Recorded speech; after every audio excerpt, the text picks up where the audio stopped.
Vi har om partiet Radikale Venstre. Radikale Venstre stammer fra partiet Venstre, som var det gamle bondeparti. Partiet blev dannet, fordi nogle individer fra Venstre mente, at de havde svigtet den demokratiske liberalisme og var drejet mod højre. Individerne var inspireret af de franske radikale, og allerede før partiets stiftelse den 21. maj 1905 blev denne minoritetsgruppe kaldet for de radikale.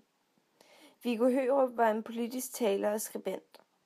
Han betragtes som partiets åndelige fader, da han var den mest inspirerende person under partiets dannelse, selvom han døde i 1902, 3 år før partiets dannelse.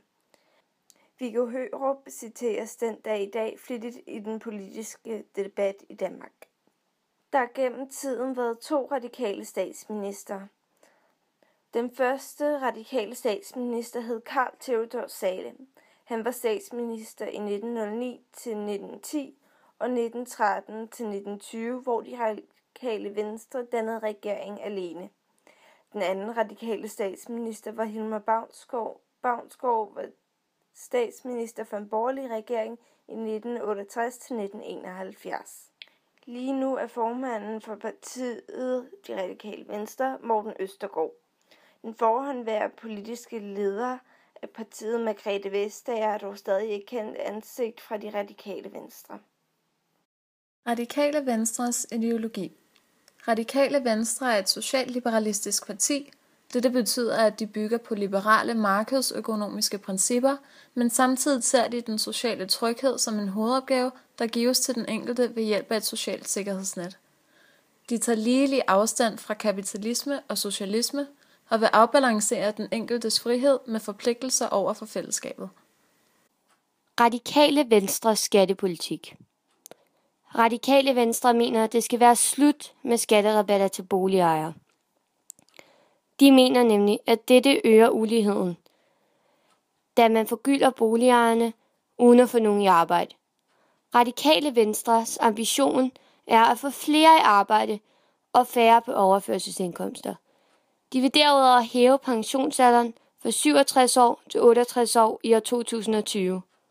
Derudover vil de lette skatten for arbejdende for alle. Dette gælder altså både arbejdende og virksomheder. Radikale Venstre socialpolitik. Radikale Venstre mener, at vi i Danmark skal tage hånd om samfundets mest udsatte. De ønsker, at udsatte børn og unge skal have bedre muligheder. De mener altså, at flere børn og unge skal have en ungdomsuddannelse, da dette vil reducere andelen af børn og unge, der har en kriminel løbebane. De mener altså, at vi i Danmark skal give flere danskere muligheder for uddannelse og arbejde. De mener derudover, at vi skal forkorte dagpengeperioden. Radikale Venstres udlændingepolitik. Radikale Venstre mener, at vi i Danmark skal skabe bedre forhold for flygtninge. Vi skal altså behandle flygtninge, som vi behandler hinanden. Radikale Venstre mener, at vi i Danmark skal gøre flygtninge til en ressource i vores samfund. Flygtninge skal altså have mulighed for uddannelse og arbejde. Vi skal derfor i Danmark øge integrationsindsatsen og tage flere flygtninge ind, end vi har gjort de sidste par år. Vi er nemlig i Danmark et led i en fælles europæisk løsning på flygtningekrisen. Og som Morten Østergaard selv siger det, vellykket integration starter med et arbejde.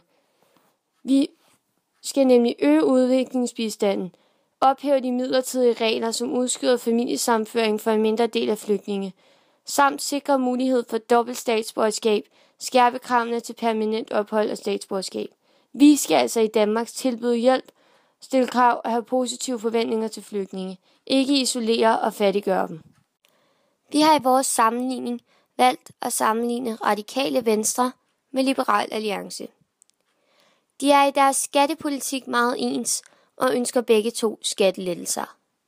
Deres socialpolitik adskiller sig derimod fra hinanden. Radikale Venstre mener, at man skal hjælpe samfundets mest udsatte, hvorimod Liberal Alliance mener, at det er hver mand for sig selv. Dette betyder altså, at begge partier i deres skattepolitik er blå, men Radikale Venstre er deres socialpolitik rød, hvorimod Liberal Alliance i deres socialpolitik er blå. Dette er også grunden til, at Radikale Venstre ligger lige på vippen mellem højre- og venstrefløjen.